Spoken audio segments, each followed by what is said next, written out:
selesai nanti kami mensosialisasikan penyebaran tentang budaya positifnya Bapak Ibu ya. Iya, supaya nanti hasil videonya pun lebih efektif seperti itu. Kemudian nanti penutup. Mungkin ini pembukaan dari saya. Sekali lagi terima kasih kepada Bapak Ibu guru, terkhusus Ibu Kepala Sekolah yang sudah bermohon kepada kita semua dan kepada Ibu PN yang tadi sudah mengkoordinir siswa untuk memberikan tempat ini sebaik mungkin. Terima kasih. Untuk acara selanjutnya bimbingan doa dari Bu HSS. Kami persilakan dengan sekolahnya.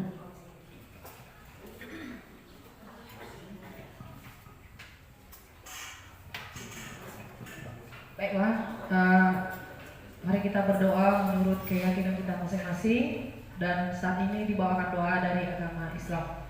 Nauzubillahiminasyaitonirrajim. Bismillahirrahmanirrahim. Alhamdulillahirabbil alamin. Wassalatu wassalamu ala asrofil anbiya wal mursalin wa ala alihi washabihi ajmain. Ya Allah, ya Tuhan kami, puji syukur kami ucapkan kepadamu. Engkau masih memberikan kami kesehatan, keselamatan, sehingga kami dapat berkumpul masih melaksanakan acara pemaparan penyampaian budaya positif dari teman-teman kami calon JGP. Mudah-mudahan acara ini ya Allah, ya Tuhan kami, berjalan dengan baik dan lancar sampai selesainya nanti. Ya Allah, ya Tuhan kami, ridhoi acara kami ini dan berkahi. Terima kasih kami ucapkan kepadamu ya Allah.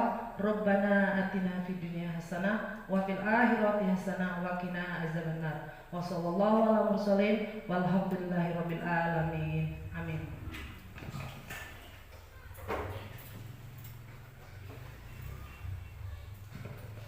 Selanjutnya kami persilahkan dengan hormat bimbingan dari Kepala Sekolah. Terima kasih kepada Ibu Bunga yang memandu acara kita di siang hari ini. Tapi Bapak Ibu, kita ingatkan dulu untuk menyemangati kita. Apa yang ini ya? Konsentrasi dimulai. Konsentrasi. Oh iya, apa tadi? Ini menjadi pelatih. Oke. Oke, terima kasih. Jadi kan mengawali sesuatu dengan senyum itu endingnya juga pasti dengan bahagia. Itulah apa dari kami. Itu pun memandunya sudah nggak pas ya. Bapak Ibu, terima kasih atas kehadirannya. Walaupun undangan kita sebenarnya mendadak ini, ya, karena begitulah schedule yang disiapkan untuk JGP kita.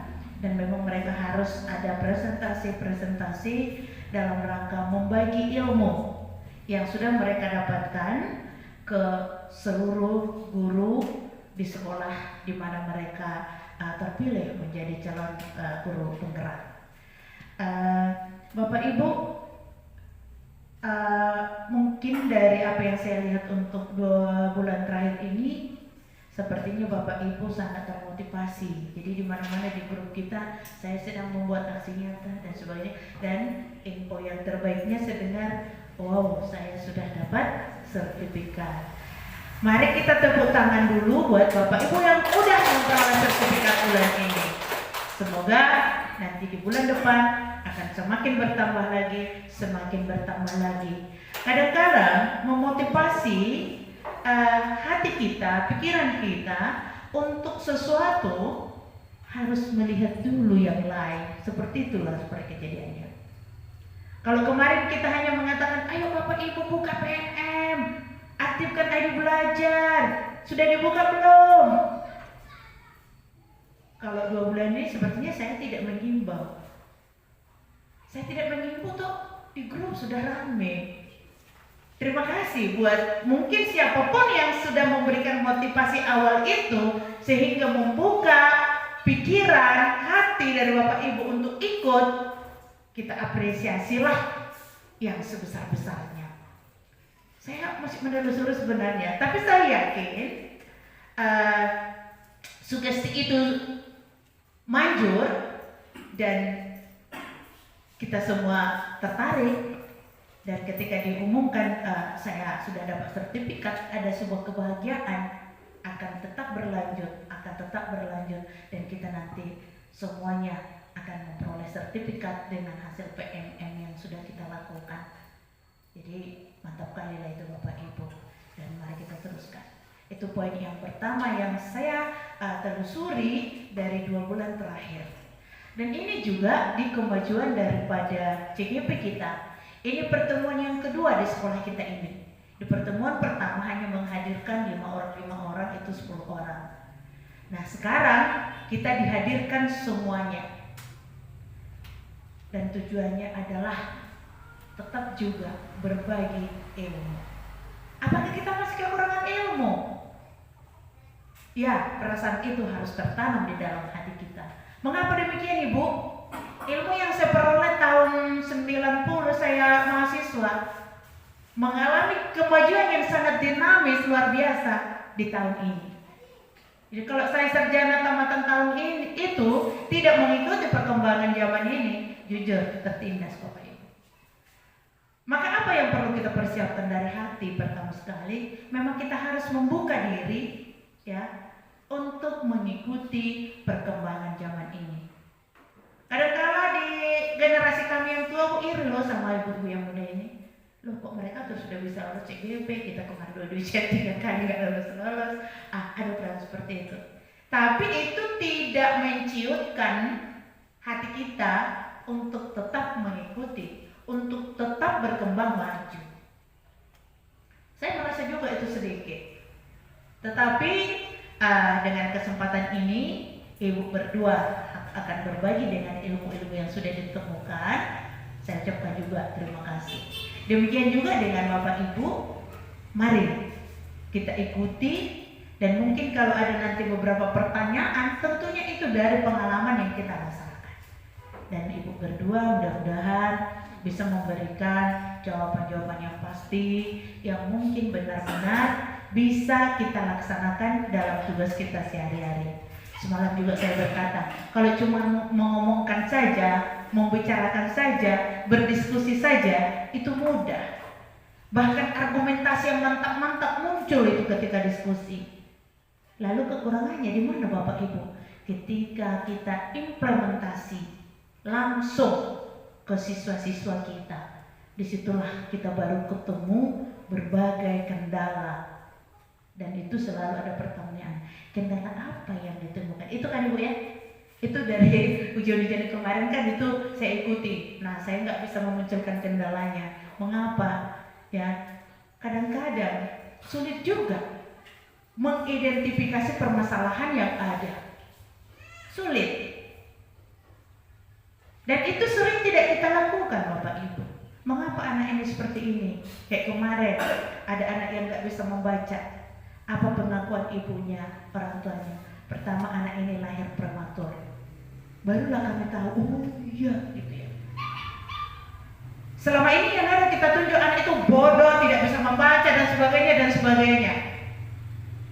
Bahkan yang sampai ada kencing di celana ketika dibentak. Oh ternyata latar belakangnya seperti itu. Itulah Bapak Ibu. Jadi mudah-mudahan pertemuan kita hari ini bisa memberikan motivasi yang terbaik lagi untuk kita lebih mantap, lebih mampu untuk mengembangkan kurikulum merdeka di sekolah kita. Dengan ini acara kami kembalikan lagi kepada Ibu Epi dan Ibu Bunga untuk kita lanjutkan bersama. Besar harapan saya Bapak Ibu, kita mengikuti kegiatan ini sampai akhir. Dan pertanyaan-pertanyaan dari setiap sesi yang ditayangkan mereka nanti kita catat bagus-bagus agar mereka juga bisa memberikan waktu untuk menjawab pertanyaan kita. Itu aja yang bisa saya sampaikan Bapak Ibu. Sekali lagi saya ucapkan terima kasih. Selamat siang. Terima kasih bimbingan dan arahan dari Ibu Kepala Sekolah. Sebelum CGP Ibu Kristina ujung sosialisasi, nanti kalau saya kata SMP Negeri 1 Simpak Lembu, mohon Bapak Ibu menjawab luar biasa. Bisa? Bisa. Oke. SMP 1 Simpak Lembu. Luar biasa. Iya, terima kasih kepada CGP Evi Krisnauju, kami persilakan. Baik, terima kasih Bu.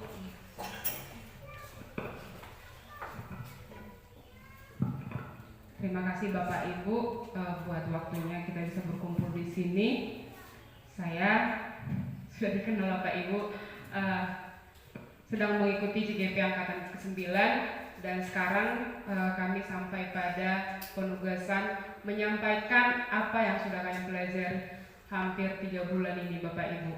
Jadi program yang diberikan, pekerjaan yang kami lakukan itu bukan semata-mata untuk kami pribadi, tapi bagaimana kami pikirkan menciptakan, walaupun itu masih dalam bayangan kami, program-program yang bisa kami lakukan di sekolah, yang bisa sama-sama kita kerjakan. Karena pada akhirnya segala sesuatu yang kami kerjakan dan tujuan kita tercapai itu adalah dari kolaborasi, dan itu adalah nilai-nilai luhur kita yang sudah ada dari sejak dulu. Istilahnya aja yang berbeda. Kalau dulu kita sering mendengar gotong royong gitu, tapi sekarang ada kata serapan collaboration diserap menjadi kolaborasi, dan itu yang sedang sama-sama kita lakukan sekarang di tempat ini untuk kami menyebarkan pemahaman dan penerapan pengalaman budaya positif Bapak Ibu. Nah, konsep inti budaya positif ini adalah yang pertama ada perubahan paradigma belajar, terus ada disiplin positif, terus ada nilai-nilai kebajikan apa yang ada di dalamnya, terus ada kebutuhan dasar manusia, lalu ada motivasi perilaku manusia, lalu ada posisi kontrol guru, keyakinan kelas, dan terakhir nanti ada segitiga restitusi. Mungkin ini masih banyak istilah-istilah yang apa ini ya gitu. Sama Bapak Ibu, kami juga dalam pembelajaran pendidikan guru penggerak apa ini ya? Ternyata nanti Bapak Ibu kalau kita ingat ke belakang, banyak ternyata pengalaman-pengalaman itu sudah terkait dengan apa yang sudah diintik budaya positif ini. Seperti itu. Nah, kita mulai dari pembelajaran dengan paradigma baru. Pembelajaran dengan paradigma baru merupakan pembelajaran yang dirancang berdasarkan prinsip pembelajaran berdiferensiasi, sehingga para peserta didik belajar sesuai kebutuhannya berdasarkan tahap perkembangan sesuai teori psikologi modern untuk mewujudkan profil pelajar Pancasila. Kemendikbud saat ini menggaungkan pembelajaran berdiferensiasi Bapak Ibu. Mungkin boleh saya tanya ya Bapak Ibu, yang sudah pernah mendengarkan pembelajaran berdiferensiasi, boleh angkat tangan Bapak Ibu? Dengar aja. Oke, terima kasih Bapak Ibu. Sama, kami juga sama belajar ini apa sih gitu. Ternyata pembelajaran berdiferensiasi itu kalau di pertemuan pertama kemarin saya menyampaikan bahwa Bapak Ki Hajar Dewantara, Bapak Pendidikan kita, mengilustrasikan anak didik kita, murid kita itu adalah seperti tumbuhan yang harus kita rawat. Beda tumbuhannya, beda cara perawatannya. Begitu juga anak kita. Mereka berbeda-beda, latar belakangnya berbeda, minatnya berbeda, bakatnya berbeda, mentalnya juga berbeda. Nah, dari situ Bapak Ki Hajar Dewantara mengatakan bahwa mereka itu seperti tumbuhan, anak-anak itu. Mereka harus kita rawat dengan cara yang berbeda. Cara merawat padi dengan cara merawat cabai berbeda. Merawat jagung, merawat kopi berbeda. Nah, itu yang disampaikan oleh Bapak Pendidikan kita Ki Hajar Dewantara. Nah, itulah yang dimaksud dengan berdiferensiasi. Jadi cara-cara kita berbeda karena mereka karakternya berbeda. Seperti itu Bapak Ibu. Nah, melalui pembelajaran berdiferensiasi, maka akan kita lakukanlah different itu artinya berbeda, hal yang berbeda kepada anak-anak kita. Semisal saya pernah lakukan, sama-sama kita lihat Bapak Ibu bahwa anak kita yang kelas 9 pun masih ada yang belum tahu membaca. Yang saya lakukan akhirnya perbedaannya dalam hal kecil, yaitu saya tidak menyamakan mereka duduk di bangku belajar mereka seperti biasa, tapi saya letakkan mereka berbeda di depan. Karena pembelajarannya saya berikan berbeda. Nggak mungkin saya berikan sama pembelajarannya ternyata. Karena nggak akan nyambung, membaca aja pun mereka belum. Jadi saya bedakan tempatnya. Pada waktu itu si Fitri sama si Kenzo di depan, mereka khusus untuk membaca aja di depan pembelajarannya. Terus saya pisah dari kawan-kawannya. Gitu contohnya Bapak Ibu. Dengan harapan nanti cara-cara yang berdiferensiasi itu, harapannya tercapailah profil pelajar Pancasila. Kita lanjut Bapak Ibu. Terus ternyata ada miskonsepsi tentang teori kontrol. Saya pun masih pernah melakukan ini. Saya berpikir bahwa guru yang mengontrol murid, bahwa semua penguatan positif, efektif, dan bermanfaat, semua penguatan yang kita lakukan. Terus ternyata itu adalah ilusi, bahwa kritik dan membuat merasa bersalah, kita merasa itu menguatkan karakter. Ternyata di teori kontrol tidak seperti itu. Terus ilusi bahwa orang dewasa berhak memaksa, itu saya lakukan juga. Lakukan ini, gitu. Jadi kita berilusi bahwa itu dikatakan dari pembelajaran yang kami pelajari bahwa guru itu merasa mengontrol murid. Ternyata yang paling utama itu yang mengontrol itu adalah diri sendiri. Nah, itu yang sedang kami pelajari, bahwa anak-anak itu harus memahami nilai-nilai kebajikan, nilai-nilai kebaikan, yang akhirnya mereka menyadari itu dan tertanam di dalam dirinya dan tumbuh. Jadi kita akhirnya nggak capek-capek lagi memaksa, membuat mereka merasa bersalah. Kamu seperti ini, gara-gara kamu saya kena tegur. Nah, saya pernah seperti itu. Jadi itu dikatakan tidak ideal. Lalu mengubah paradigma stimulus respon ke pendekatan teori kontrol, bahwa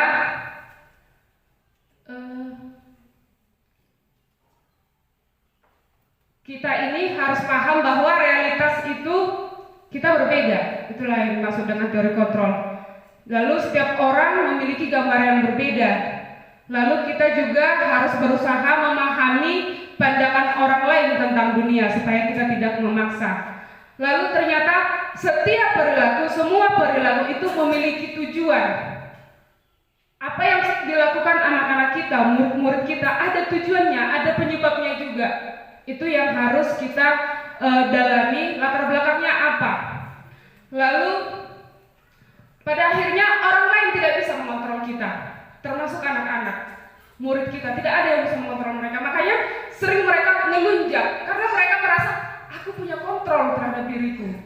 Walaupun mereka kadang kita berikan kontrol, mereka melakukannya hanya demi mencapai yang namanya kenyamanan pada akhirnya, atau merasa aman dan nyaman, supaya tidak ini, supaya tidak gini. Akhirnya dia melakukan apa yang sedang kita katakan kepada mereka, kontrol kita, gitu.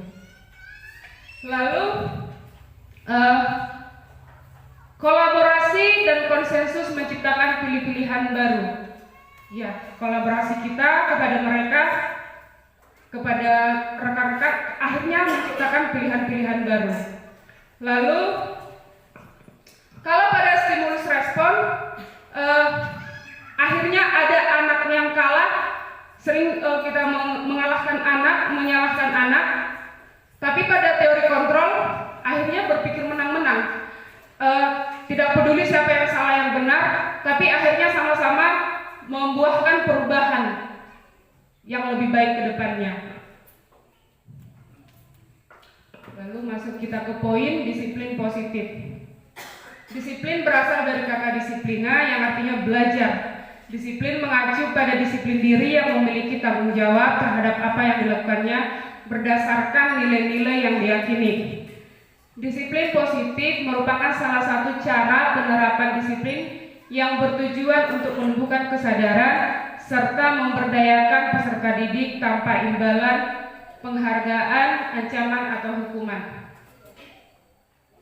Sebagai pendidik, tujuan kita adalah menciptakan peserta didik yang memiliki disiplin diri sehingga mereka berperilaku mengacu kepada nilai-nilai kebajikan universal dan memiliki motivasi intrinsik dan perubahan perilaku ke arah yang lebih baik. Jadi disiplin positif itu sudah sama-sama juga kita lakukan Bapak Ibu dari apa yang kita kerjakan bersama-sama di kelas bersama wali kelas dengan murid-murid kita, yaitu kesepakatan kelas yang pada akhirnya kita bahas nanti di sini ya, nanti disampaikan oleh Ibu Bunga, yaitu keyakinan kelas. Kita lanjut Bapak Ibu. Nah, nilai-nilai kebajikan itu yang harus kita tanamkan pada murid, yang mereka harus pahami supaya itu bertumbuh pada diri mereka. Nah, ini adalah contoh nilai kebajikan institusi atau organisasi. Kalau Indonesia memiliki profil pelajar Pancasila, beriman dan bertakwa pada Tuhan Yang Maha Esa, dan berakhlak mulia, berkebinekaan global, gotong royong, mandiri, kreatif, dan bernalar kritis. Kalau menurut organisasi IBO Primary Years Program, toleransi, rasa hormat, integritas, mandiri, menghargai, antusias, empati, keingintahuan, kreativitas, kerjasama, percaya diri, dan komitmen. Lalu ada juga organisasi yang merancang nilai-nilai kebajikan itu. Yang pertama, dapat dipercaya, lurus hati, pendengar yang aktif, tidak merendahkan orang lain, dan memberikan yang terbaik dari diri. Nah, pada akhirnya ternyata segala sesuatu yang kita lakukan itu, termasuk murid-murid, ada kebutuhan dasar yang sedang berusaha dipenuhi saat dia melakukan sesuatu. Kebutuhan dasar manusia adalah segala sesuatu yang kita lakukan untuk mendapatkan apa yang kita inginkan. Seluruh tindakan yang kita lakukan memiliki tujuan tertentu, dan semua usaha terbaik yang kita lakukan adalah dalam rangka agar kebutuhan dasar kita terpenuhi dengan baik. Ada 5 kebutuhan dasar manusia, yaitu yang pertama, bertahan hidup. Jelas, ini sering kita lakukan. Setiap hari kita lakukan. Kita makan itu adalah karena kita ingin bertahan hidup. Kita minum 8 gelas satu hari karena kita ingin menjaga kesehatan untuk bertahan hidup. Lalu ada kebutuhan dasar, kasih sayang dan rasa diterima. Kita bahkan orang yang dewasa pun masih terus mencari ini, kebutuhan dasar ini. Apalagi anak-anak kita yang latar belakangnya udah sama-sama kita tahu dari kebanyakan broken home, tinggal di rumah opungnya, gitu. Jadi kadang ternyata itulah yang menyebabkan mereka bertingkah di sekolah. Rasa diterima, dipedulikan, berbagi, kerjasama, menjadi bagian dalam kelompok. Nah, makanya ini menjadi bagian dalam kelompok saya sampaikan, ternyata nggak boleh. Kalau menurut saya pribadi, akhirnya saya lihat ini, nggak boleh kita yang biarkan anak-anak yang membuat kelompoknya sendiri. Karena keseringan anak-anak ini mengambil temannya hanya yang sefrekuensi dengan mereka, gitu. Tapi kita harus menyusun supaya tidak terjadi kesenjangan pada mereka, supaya kebutuhan dasarnya itu ada dicapainya, yaitu kasih sayang dan rasa diterima. Lalu ada juga penguasaan, harga diri, keinginan untuk dianggap, memimpin, berprestasi, diakui, dan didengar. Ternyata ini pun jadi salah satu penyebab anak kita bertingkah di sekolah, gitu. Saya pun masih menjajaki yang mana ya kasus-kasus yang menunjukkan dia menginginkan penguasaan, lalu kebebasan. Ternyata anak-anak kita kadang suka selonjoran atau Kita bisa lihat contoh langsung situ Pak, gitu. Bisa tidur, bisa ketawa-ketawa, gitu. Ternyata ada di sana keinginan, kebutuhan dasarnya yang ingin dicapainya, dipenuhinya, yaitu kebebasan, mandiri, memiliki pilihan, mencoba hal baru. Berarti di sini ada kebosanan. Lalu mampu mengendalikan arah dirinya. Dia yang mengendalikan dirinya. Itulah tadi kontrol tadi. Ternyata dia pengen mengontrol dirinya sendiri. Padahal kita pun ingin mengontrolnya.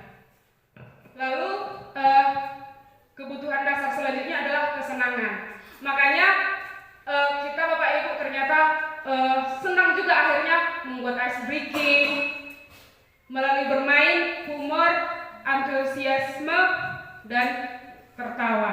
Itu yang harus kita buat di kelas. Jadi itu semua yang dilakukan anak-anak kita di kelas itu, kenakalan-kenakalan yang kita lihat berhubungan dengan 5 kebutuhan dasar ini. Bahkan teman saya bercerita, anak di sekolahnya, murid di sekolahnya mencuri duit 2.000 untuk dia bisa makan goreng. Kebutuhan dasar apa kira-kira Bapak Ibu yang sedang dipenuhinya? Bertahan hidup. Iya, bertahan hidup. Dan akhirnya ibu itu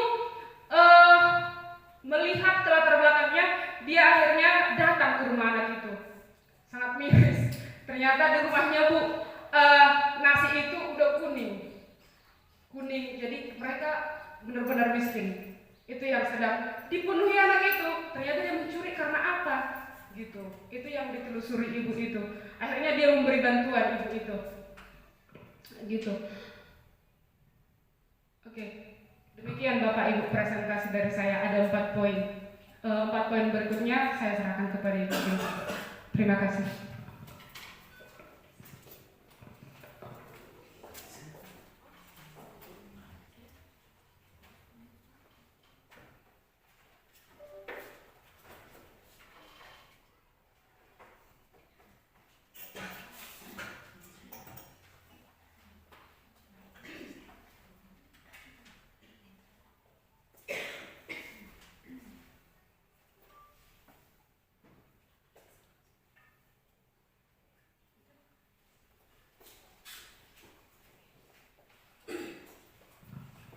Terima kasih atas pemaparan Bu Evi.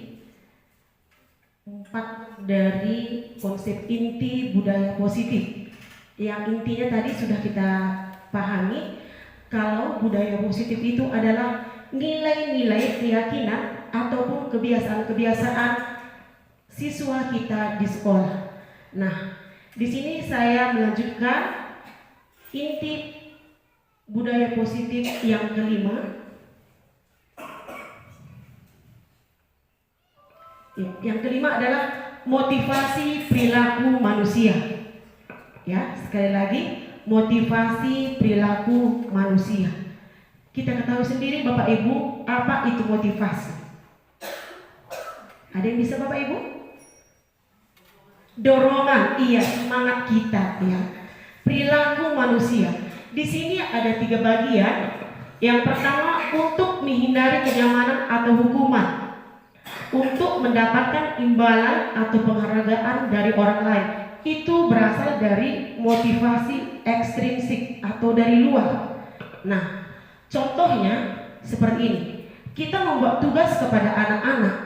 Nah, yang kita harapkan anak-anak itu membuat tugas yang terbangun dari motivasinya diri sendiri, bukan karena takut dihukum. Oh, Pak tambah sangat kejam, nanti gak siap dari matematika aku, disuruh hormat bendera. Motivasinya menghindari hukuman, bukan dari dalam diri sendiri ataupun memaknai nilai-nilai ataupun kebiasaan positif pada diri anak tersebut. Nah, yang kedua, untuk mendapatkan imbalan atau penghargaan dari orang lain. Nah, kita sering katakan di kelas, ayo kerjakan tugas ini. Siapa yang duluan siap, saya akan memberikan stempel yang ada foto saya. Seperti Pak Andi ya, ada stempel nilainya. Nah, anak tersebut berlomba, saya duluan, biar saya nanti duluan dapat stempel nilai dari Pak Andi. Jadi dia membuat tugas itu berdasarkan untuk mendapat penghargaan. Wow, saya duluan, katanya sama temannya. Bukan kau kan? Aku duluan mendapat stempel gambar Pak Andi, bukan dirimu, katanya. Jadi itulah motivasi anak itu.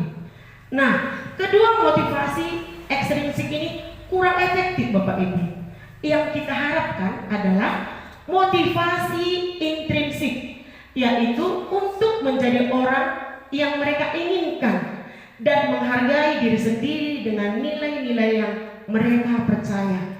Nah, kalau tidak kita sendiri yang memotivasi diri kita, siapa lagi? Kalau tidak datang dari motivasi dari diri kita, bagaimana kita menerapkan yang lebih baik lagi? Begitu Bapak Ibu ya? Iya. Jadi saya sendiri pun review saya waktu belajar, banyak motivasi ekstrinsik ini yang saya alami supaya saya dapat dapat penghargaan. Oh, si Bunga tadi nomor 1 seperti itu. Tapi setelah mengikuti PGP ini, ya saya lebih paham. Nah, yang keenam, posisi kontrol guru. Nah, ini lebih bahaya lagi Bapak Ibu. Bagaimana posisi kontrol guru? Ada 5 di situ. Coba kita pikirkan dalam hati kita masing-masing. Yang manakah kita? Penghukumkah? Pembuat merasa bersalahkah? Sebagai temankah? Pemantaukah? Atau manajer? Nah, penghukum kalau tidak siap PR, kalau tidak rapi pakaiannya, tidak lengkap atributnya, dasinya, sering ataupun akhir ini saya lihat anak-anak kita di lapangan. Saya sendiri katakan Bu Evi, sesuai dengan pendidikan kita itu tidak boleh ya. Iya. Tapi nanti di waktu sosialisasi disitulah kita sampaikan. Itulah diskusi kami dengan Bu Evi. Ternyata Bapak Ibu, kita tidak bisa menghukum siswa. Tidak bisa kita suruh hormat bendera. Tidak bisa kita suruh duduk di lantai menjewer kupingnya. Secara logika memang sangat susah ya kita terapkan. Sangat susah. Saya sendiri posisi kontrol guru yang saya lakukan selama ini ada di penghukum, ada juga di pembuat merasa bersalah. Ya, itu kejujuran saya. Kalau tidak siap PR ataupun jika saya menjelaskan, kalau ada yang bicara-bicara, oh itu sangat membuat emosi saya tidak bisa dikontrol. Iya, saya mau sidik kamu ke depan 82. Sepertinya kita sering masuk kan di 82, tahu bagaimana karakternya. Iya, tapi dengan mengikuti pendidikan ini, ya saya paham, oh ternyata ini tidak boleh. Seperti itu. Kemudian pembuat merasa bersalah. Contohnya, ada siswa kita di kelas. Setiap pelajaran bahasa Indonesia, apapun materinya, dia tidur-tiduran, malas-malasan, acuh tak acuh. Jika ibu atau bapak di posisi saya, sakit hati tidak? Sakit hati kan? Iya. Nah, jadi bisa kita katakan seperti ini. Ataupun pernah saya katakan, Keja, kenapa kau sering tidur-tiduran? Nanti kalau nilai ujianmu hanya nilai 4, kami rapat bersama Dewan Guru, yang ditegur kepala sekolah itu saya. Enggak kasihan kau sama ibu Keja, tolonglah nak, belajarlah. Jadi di situ metode saya membuat anak itu merasa bersalah. Gara-gara aku nanti ibu ngiting ini jadi kena marah. Seperti itu contohnya Bapak Ibu ya. Oke, yang ketiga, teman. Pernahkah kita lakukan ini Bapak Ibu? Jika ada masalah anak kita, iya seperti yang kita bahas yang kemarin, ada anak kita tidak bisa membaca alistung. Apakah kita telusuri apa latar belakang anak ini tidak bisa membaca? Atau mungkin dia broken home, atau pulang dari sekolah dia ke ladang? Ada siswa kita yang berhari-hari sampai ada mengambil kopi, Bu, saya tinggal tempat opung, mama saya tidak di sini, lari. Jadi apakah kita telusuri? Nah, di situ kita dituntut peran penting untuk menjadi teman siswa kita, kita rangkul dia dalam permasalahan. Kenapa? Supaya anak tersebut tidak merasa kehilangan. Oh, ini ya pengantin mamaku itu dah bah, rajin ya aku sekolah nanti bah. Seperti itulah kata hatinya. Itu Bapak Ibu ya. Yang keempat, pemantau. Nah, ini lagi pemantau. Pemantau ini melihat, mendengar. Oh, kayak gitu rupanya kelas 82. Oh, oke. Hanya sekedar seperti itu aja. Oh, seperti itu rupanya. Ada siswa kita datang ke kelas hanya duduk, datang, duduk, diam, hanya melihat saja. Itu juga tidak bagus Bapak Ibu ya. Dan kita juga Bapak Ibu guru tidak efektif jika hanya sebagai pemantau, tetapi kita dituntut untuk aktif dan kreatif, kerjasama, kolaborasi untuk pembelajaran yang lebih baik. Oke, yang kelima, manajer. Iya, ini biasanya orang yang bertanggung jawab. Kalau dia tidak bisa bertanggung jawab, ini biasanya tidak bisa menjadi manajer. Ya, ibu kepala sekolah kita termasuk manajer yang bertanggung jawab. Yang bertanggung jawab penuh atas sekolah ini yang pertama adalah ibu ini dan kita semua warga sekolah. Itu mengenai posisi kontrol Bapak Ibu ya. Yang ketujuh adalah keyakinan kelas. Keyakinan kelas merupakan nilai-nilai universal. Keyakinan kelas ini hampir sama dengan kesepakatan kelas. Yang sudah kita buat selama ini adalah kesepakatan kelas, ya. Nah, keyakinan kelas ini maksudnya keyakinan diri anak kita itu yang dipertanggungjawabi berdasarkan kesepakatan kita bersama. Ya, contoh, tidak boleh membawa HP. Itu keyakinan yang harus kita sepakati. Nah, kalau namanya sudah ada sepakat, pasti ada konsekuensi, ya. Kalau sudah ada kata sepakat, berarti ada konsekuensi. Nah, jadi seperti yang saya sampaikan tadi ya, tidak ada lagi menghukum, tetapi konsekuensi. Kalau dia melanggar keyakinan kelas, kita berikan konsekuensi. Nah, tujuan dari penerapan keyakinan kelas ini ada 3. Mewujudkan merdeka belajar pada anak. Dia bebas memberikan ekspresinya di dalam kelas, tetapi tetap mengikuti peraturan ataupun keyakinan kelas tersebut. Mewujudkan disiplin positif kepada anak. Yang ketiga, membentuk karakter yang positif anak, melewati kebiasaan-kebiasaan positif, perilaku positif, serta keteladanan dari seluruh warga. Yang terakhir, menumbuhkan adanya semangat belajar. Nah, kalau kita bentuk keyakinan kelas, otomatis anak-anak tersebut mengingat, aduh, nanti kalau aku membawa HP, kena konsekuensi. Ada sudah kesepakatan keyakinan kelas kami. Jadi yang menumbuhkan, oh saya tidak akan membawa HP. Aduh, kalau tidak mengerjakan PR, nanti saya kena konsekuensi. Harus saya kerjakan PR saya di rumah supaya besok saya mendapat nilai dan saya harus menjadi orang yang sukses. Seperti itu. Saya harus tercapai cita-cita saya. Seperti itu Bapak Ibu ya. Nah, pembentukan keyakinan sekolah atau kelas, keyakinan kelas bersifat lebih abstrak daripada peraturan yang lebih rinci dan konkret. Keyakinan kelas berupa pernyataan-pernyataan universal. Pernyataan keyakinan kelas senantiasa dibuat dalam bentuk positif, maksudnya tidak boleh menggunakan negatif, tidak boleh membawa HP. Nah, kalimat positifnya bisa kita buat membawa HP seizin Bapak Ibu guru, seperti itu. Jadi tidak boleh dia menggunakan kalimat yang negatif.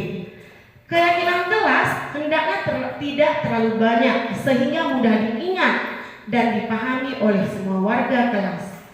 Keyakinan kelas sebaiknya sesuatu yang dapat diterapkan di lingkungan tersebut. Semua warga kelas hendaknya ikut berkontribusi dalam pembuatan kelas lewat kegiatan curah pendapat, bersedia meninjau kembali keyakinan kelas dari waktu ke waktu. Nah, untuk membentuk keyakinan kelas ini kita serahkan kepada anak-anak kita. kita kasih stick note ataupun kertas. Coba aku buat kegiatan kelas yang akan kamu ikuti, yang akan kamu pahami dan akan kamu lakukan. Nah, setelah itu kita suruh anak-anak itu menempel. Dari sekian keyakinan kelas, kita pilih, kita buat menjadi sesingkat-singkatnya dan berbentuk positif. Seperti itu Bapak Ibu ya. Nah, jadi dengan adanya kegiatan kelas, maka anak-anak tersebut semakin termotivasi untuk belajar dan semakin tidak melakukan hal yang tidak kita inginkan. Seperti itu Bapak Ibu ya. Nah, ini contoh membuat kegiatan kelas di kelas 82. Setelah saya memaparkan apa itu kegiatan kelas, saya bagi stick note satu persatu, kemudian saya suruh tempel di depan. Setelah itu saya pilih kegiatan kelas itu sesingkat-singkatnya hingga dapat 9. Di antaranya sopan santun, tepat waktu, membawa HP jika diizinkan oleh Bapak Ibu guru. Seperti semalam Ibu Ren datang, "Nakku, besok bawa HP kita ada ujian belajar ED." Nah, itu seizin guru, boleh. Seperti itu ya. Nah, yang terakhir Bapak Ibu, segitiga restitusi. Nah, ini berhubungan dengan nilai-nilai kebajikan tadi ini yang lebih serius ya. Restitusi merupakan sebuah strategi yang dapat dilakukan sebagai proses menciptakan kondisi menuntun murid untuk memperbaiki kesalahan-kesalahan yang mereka lakukan. Bapak Ibu, setelah saya belajar di pendidikan guru penggerak ini, ternyata kita guru ini disebut sebagai petani. Kita petani dan murid adalah bibit. Nah, kita bayangkan petani, jika dia ingin menanam sayur, pasti bibitnya disemaikan bagus kan? Dipupuk, disiram, dirawat sebaik mungkin. Kenapa? Agar sayur itu tumbuh dengan baik, cantik, dan mahal nanti kita jual. Seperti itu juga dengan kita Bapak Ibu guru. Kalau ingin siswa kita itu berhasil, selama tidak hanya sampai duduk di SMP ini, kita tidak hanya memberikan materi pembelajaran kepadanya, tetapi kita bisa menuntun karakternya agar dia selamat dan boleh dia tamat SMA, kuliah dan bekerja seperti yang kita impikan. Seperti itu Bapak Ibu ya. Proses segitiga restitusi untuk penanganan kasus ada 3. Yang pertama, menstabilkan identitas. Yang kedua, validasi tindakan. Yang ketiga, menanyakan keyakinan. Menstabilkan identitas, kita jangan langsung kita panggil siswa jika bermasalah. Kenapa kamu? Enggak boleh seperti itu. Contoh, Dava, kamu tahu kenapa kami panggil di kantor ini nak? Biar dia mengkoreksi dirinya. Seperti itu ya. Nah, kemudian validasi tindakan. Tindakan apa yang kira-kira bisa si anak menyelesaikan? Kita turu anak itu, bukan kita. Dava, karena kamu bersalah, kamu harus minta maaf kepada si Tasa. Tidak seperti itu. Oke Dava, kamu tahu tindakan kamu itu salah. Jadi apa kira-kira yang bisa kamu lakukan nak supaya mengkondisikan keadaan ini baik? Oh Bu, saya akan minta maaf. Seperti itu. Dia datang dari dirinya sendiri Bapak Ibu ya, bukan dari kita. Yang ketiga, menanyakan keyakinan. Iya, salah tulis saya Bapak Ibu ya. Menanyakan keyakinan. Setelah kita tanyakan tindakannya, kita tanyakan, Dava, kamu ingat enggak apa keyakinan kelas kita? Yang belum kamu terapkan apa? Oh, saya ada Bu, tertib di dalam kelas, tidak saya terapkan. Nah, kalau gitu bagaimana? Iya Bu, saya berubah. Mulai hari ini saya akan berubah menjadi orang yang tertib katanya. Seperti itu Bapak Ibu ya.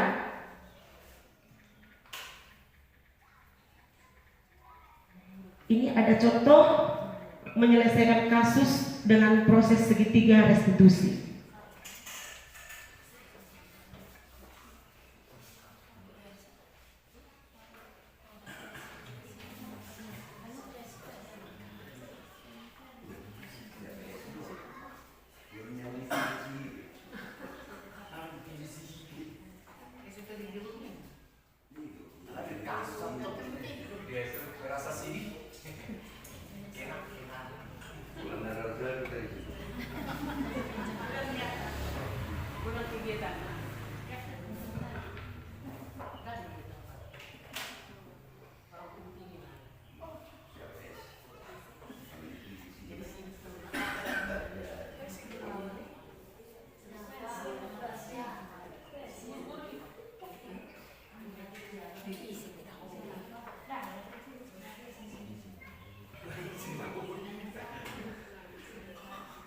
Sebentar Bapak Ibu ya.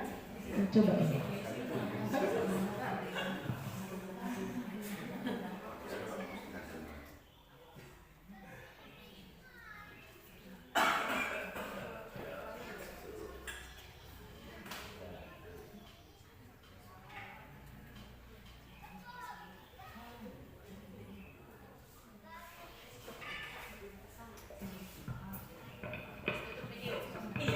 Tolong Pak Bagus mungkin bisa membantu menyambungkan suara speaker.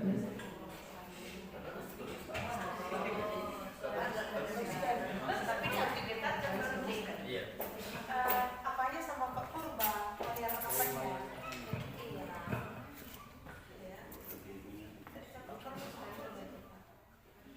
Untuk disambungkan kalian semua. Miknya kira-kira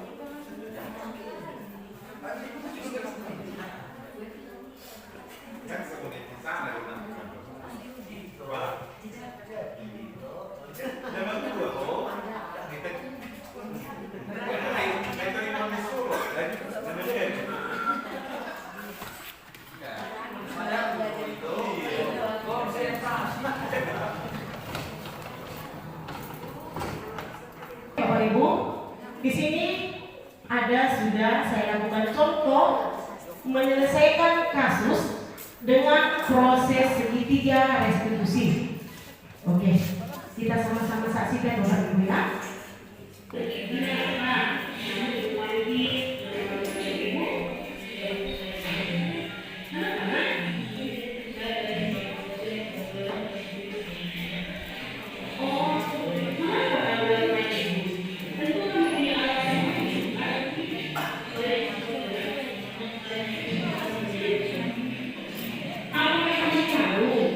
Dengan intensitas yang masih emosi dan marah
lagi salah satu contoh menyelesaikan kasus dengan proses segitiga restitusi.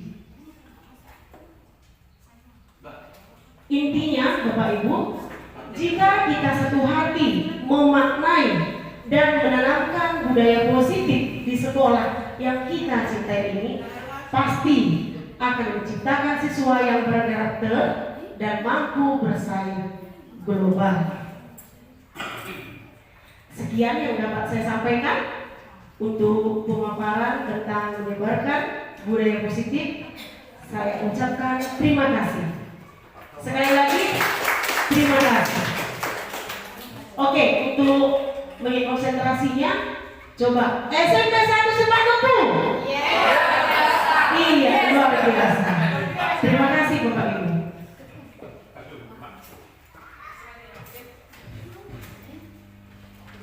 Terima kasih Bapak Ibu sudah membersamai kegiatan ini hingga saat ini.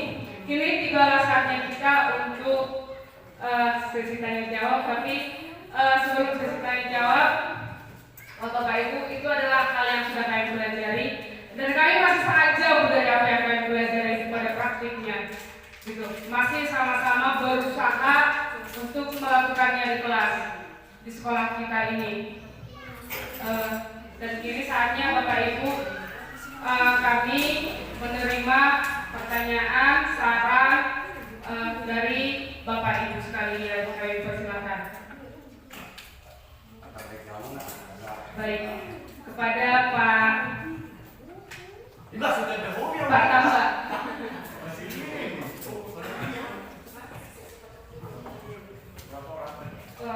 Untuk sesi pertama kami berikan untuk 2 orang penanya. Selamat siang buat kita semua Bapak Ibu guru.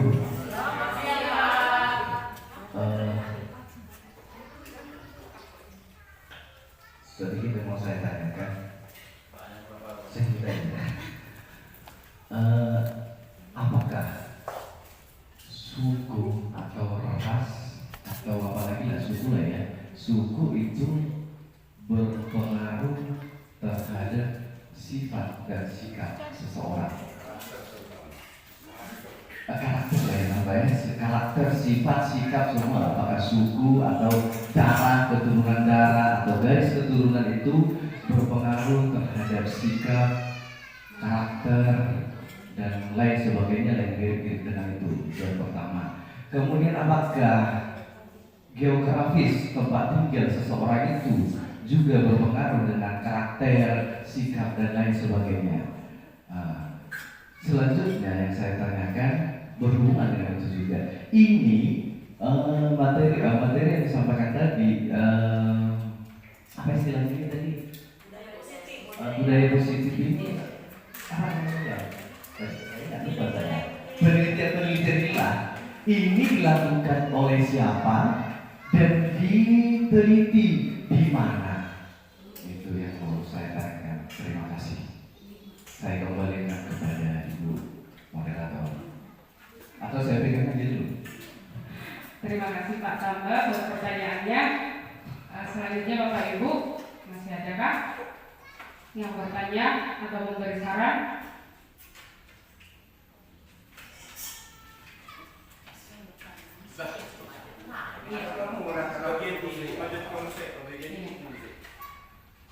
Terima kasih Pak Tamba. Gimana Bu Minting? Ada untuk Ibu jawab? Oke, terima kasih atas pertanyaannya Pak Tamba. Luar biasa ya, sekali bertanya 3 pertanyaan. Ini nampak ciri-ciri guru yang profesional ini. Oke, yang pertama tadi, apakah suku berpengaruh terhadap sikap kepada karakter anak? Yang kedua, apakah geografis tempat tinggal? Iya. Berarti ini pertanyaan pertama dan kedua sama ya Pak ya? Iya. Apakah suku tempat tinggal terhadap sikap karakter anak itu sangat terpengaruh? Sangat Pak. Jelas ya. Kita ketahui suku Batak bagaimana nada suara saja. Jadi nada suara saja dulu kita, jangan dulu karakter. Bagaimana kita suku Jawa ya, bisa kita bandingkan. Apalagi karakter sangat berbeda. dan tempat tinggal.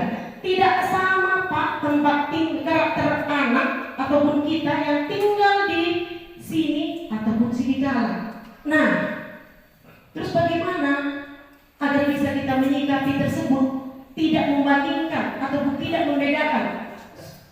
Ya, sebentar. Tidak melebar nanti. Jadi kan itu pengaruh berarti ya. Jadi yang saya tanyakan teori ini siapa yang menemukan dan ditelitinya di mana? Oke, terima kasih Pak. Tadi jawabannya terpengaruh. Nah, sebentar Pak ya, bersama. Itulah tugas kita Bapak Ibu, menuntut karakter anak tanpa membedakan suku, ras, dan tempat tinggalnya. Jadi kita harus melihat kodrat dan zamannya juga. Nah, mengenai budaya positif, mungkin tadi kelupakan Ibu Pepi. Nah, budaya positif tentang nilai-nilai kebajikan ada tadi 9 itu dari Dr. William Glasser dan yang mempedomani, ya itu yang kami kutip, ya tentang perubahan paradigma budaya positif itu kami ambil teori Dr. William Glasser. Mungkin tadi lupa ya untuk ditampilkan PPT karena memang semalam yang terencana di Bapak Ibu tiba-tiba, ya mungkin kelupaan itu. Ada lagi Pak Cakwa? Iya, maksud saya seperti itu. Artinya kan tadi kalau suku geografis itu sangat berpengaruh terhadap karakter anak kita. Jadi kan sudah kita tahu bahwa orang Batak itu motonya dari dulu siap begini naik mau pulang, siap mau pulang naik begini. Jadi saya rasa saya udah coba juga, saya coba lembek setengah tahun saya lembek di kelas, dan ternyata orang itu nggak ngerjain tugas. Saya elek kan, dan saya berpikir seperti ini.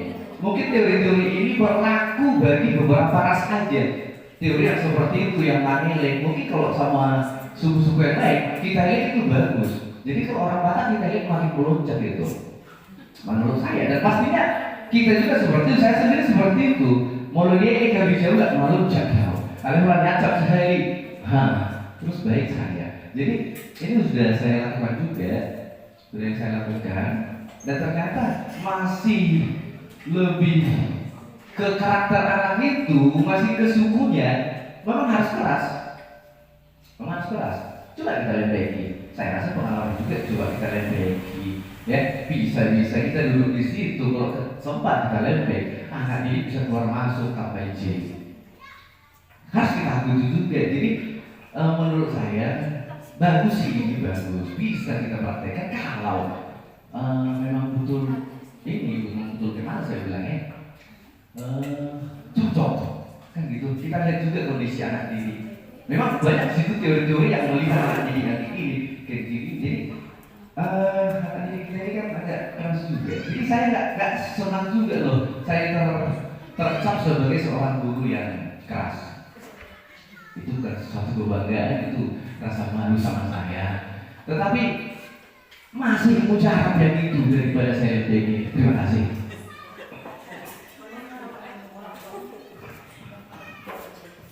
Terima kasih Pak Sambat. Saya mencoba menambahkan,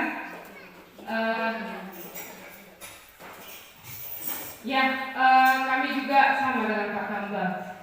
Kita sama-sama di sekolah ini mengakui bahwa anak-anak kita memang pada akhirnya masih seperti itu. Makanya tadi di awal saya katakan kami masih sangat jauh dari apa yang kami sampaikan itu. Masih sama-sama belajar. Di satu titik pada saat kami belajar bersama dengan fasilitator dari CGP ke PP ke fasilitator, Bapak itu mengatakan idealnya Bapak Ibu kita tidak menghukum mereka, tidak membuat mereka merasa bersalah, tidak menjadi teman, tidak jadi pemantau kami sebagai manajer. Tapi Bapak Ibu ada keadaan yang membuat kita akhirnya menjadi penghukum bagi mereka. Karena ternyata kita ini manusiawi gitu. Tapi sebisa mungkin idealnya kita adalah manajer terhadap perilaku mereka. Dan eh, saya pun akhirnya pelan-pelan menyadari perilaku mana yang saya lakukan itu adalah sebagai pemantau, penghukum, gitu. Jadi kalau mengenai ke suku, sebenarnya nilai-nilai kebajikan yang ada pada suku Batak kita ini sangat dalam sebenarnya, sangat besar sebenarnya nilai-nilai yang ditanamkan oleh leluhur kita. Tapi anak-anak kita ini sekarang bukan hanya karena sukunya, Pak, kalau yang saya lihat. Tapi salah satunya adalah pengaruh teknologi. Informasi berkembang sangat pesat di tangan kita, begitu. Tontonan yang bagaimanapun ada di tangan kita. Begitu juga dengan anak saat diberikan handphone, berbagai macam karakter, bahkan apa yang dilakukan orang luar negeri bisa kita lihat di handphone kita. Nah, itu secara masif masuk kepada anak-anak kita, gitu. Perilaku-perilaku itu kalau yang saya lihat. Jadi kalau mengenai suku kata suaranya keras orang Batak, tapi ada juga kok yang lembut hatinya, gitu, lembut cara bicaranya, begitu Pak. Ini berapa jam ini sesinya? Belum siap, kita udah bilang kalau enggak saya lanjut lagi biar hidup suasana kita. Coba ibu buka dulu materi yang tadi yang ibu buka yang ada 3 itu, mengenai hukuman, mengenai ini, mengerjakan PR karena hukuman, mengerjakan PR karena hadiah, dan satu lagi tadi. Bukan. Ini. Saya rasa ini menurutku ya Bu, ini sangat sesuatu yang sangat berkesinambungan. Kalau kita jumpa yang langsung ketiga, kita nggak usah ngajar lagi. Itu menjadi orang yang mereka inginkan dan menghargai diri sendiri. Kalau kita punya siswa seperti ini, kita nggak usah ngajar lagi. Kita ngasih materi topik aja. Ini topiknya. Karena dia sudah menyadari untuk menjadi orang yang mereka inginkan. Kalau ini sudah tertanam di jiwa, di dirinya lah, di diri seorang anak itu, berarti itu sudah selesai. Tetapi kan ini tahapan. Tadi ibu bilang ini motivasi, ekstriksi ini sangat salah ibu ya. Ibu bilang tadi ya salah ya. Tetapi menurut saya, iya kurang efektif inilah motivasi, ekstriksi ini banyak istilah ini. Ya, tetapi menurut saya ini adalah suatu langkah, tahapan-tahapan untuk menuju itu. Jadi kalau dibilang motivasi, ekstriksi itu tidak efektif ya tidak. Pokoknya salah lah, itu bahasa-bahasa apa itu tidak efektif, menghaluskan aja, salah gitu aja. Ya, untuk menghindari ini kan kita kasih hukuman dulu, menurut saya kasih hukuman, dan nanti dia akan terbiasa. Setelah itu ada naik lagi, dan makin lama nanti dia menyadari terakhirnya setelah dia selesai pada akhir pendidikan itu mungkin akan mencapai yang ketiga ini. Jadi kita nggak akan menemukan langsung yang nomor 3 ini, saya rasa menurutku ibu ya. Jadi kalau dibilang salah itu mau hukum, saya rasa tahapan juga termasuk salah satu tahapan. Kemudian Saya orang yang salah. itu mobil saya bilang gini, saya mau bilang nggak salah saya, tapi saya itu menurut saya itu tahapan hukuman. Kemudian setelah dia terbiasa dihukum, kita berhentikan di hukum, dia berpikir untuk penghargaan, dihargai orang lain, oh saya melakukan tugas. Nah, selanjutnya dia mencapai yang ketiga ini. Jadi ini suatu tahapan-tahapan yang saling berhubungan menurut saya. Iya Bu. Baru selanjutnya yang tadi itu biar hidup suasana kita. Yang selanjutnya 5 tadi yang ada manajer. Ini juga saya rasa yang berhubungan juga tahapan-tahapan ini. Ini semua harus kita miliki. Kalau kita sudah langsung manajer itu saya rasa enggak ada sulit juga menemukan guru, dan siswanya juga harus yang saling berhubungan. Seorang manajer itu bisa jadi muncul seorang manajer karena bawahannya juga yang bisa terpimpin. Kalau nggak bisa dipimpin kan manajer. Jadi juga saya rasa tahapan juga macam-macam dari itu. Jadi jangan kita bilang penghukum itu salah, membuat ada caranya. Saya sekarang ya saya mencoba membuat seorang anak itu selalu merasa bersalah. Karena pemikiran saya seperti ini. Ketika dia datang ke sekolah, duduk tanpa mendapatkan sesuatu dari sekolah itu, saya buat siswa itu merasa bersalah. Ya, tapi biarpun di sini disalahkan, tapi saya belum juga merasa bersalah. Itu membuat siswa merasa bersalah terhadap dirinya sendiri. Dia datang ke sekolah, memakan biaya, memakan biaya, meninggalkan orang tua yang membiayai dia, yang sampai kemana-mana, dia duduk di situ. Saya buat siswa itu harus merasa bersalah. Jadi dari situ akan muncul semangat belajarnya. Ya. Kemudian menjadi teman juga saya juga buat. Ya. Jadi itu nggak salah juga. Pemantau, nggak salah kita memantau. Ya. Oke, terima kasih Bapak Ibu. Iya, terima kasih Pak Tambo ya. Ini pernyataan yang sangat menarik. Sebelumnya Bapak Ibu, saya juga tadi jujur kepada kita semua. Sebelum saya mengikuti pendidikan guru penggerak ini, bahkan hingga saya mengikuti, saya juga masih mau melakukan seperti itu. Masih mau. Dan tadi sebelumnya saya katakan jujur, saya juga terus ini sebagai penghukum. Tadi di awal saya katakan penghukum dan pembuat merasa bersalah. Itu tadi saya sampaikan ya. Nah, yang kami bagikan ini Bapak Ibu, motivasi perilaku manusia ini adalah teori Dr. Wilson Glensker yang kami liput, dan tugas kami di sini inilah kami sebarkan kepada kita semua agar kita pahami, oh seperti ini rupanya tentang budaya positif yang harus kita laksanakan. Dan saya katakan tadi Bapak Ibu di awal, susah memang, sangat susah, apalagi karakter anak kita yang di sini. Ya seperti yang disampaikan Pak Tambah, kalau tidak suara kita kuat, tidak didengar itu, ya pasti kita akan menghukum, kan seperti itu. Nah, jadi harapannya, harapan pemerintah dan harapan kita semua melalui kami Loka Karya, melalui Pak Fasilitator yang mendampingi kami, melalui pengajar praktik yang tetap memantau kami, ini kami sebarkan kepada kita semua agar kita paham. Dan hal ini agar kita ikuti walaupun susah Bapak Ibu, ya pelan-pelan kita ikuti. Karena dari awal juga saya katakan memang susah mengikutinya. Tapi mudah-mudahan dengan penyebaran ini, dengan menyebarkan teori-teori, ya bisa kita pahami Bapak Ibu. Sedikit. Sebetulnya menjalankan ini bukan terlalu susah. Bisa kita lakukan, tetapi hasilnya yang tidak maksimal kita dapat. Itu jadi apa yang kita lakukan loh, hasil tidak maksimal itu aja. Melakukan itu cukup gampang, kita nggak makan emosi, nggak baca apa, nggak tambah uban. Ya, tetapi hasilnya yang kita lihat, kita kan bekerja melihat hasil. Gitu. Oh boleh kok kita injek, nggak kerjakan nggak besok ya, kerjakan lagi. Bisa kita lakukan, tetapi hasil itu yang kita lihat. Ternyata kalau itu kelas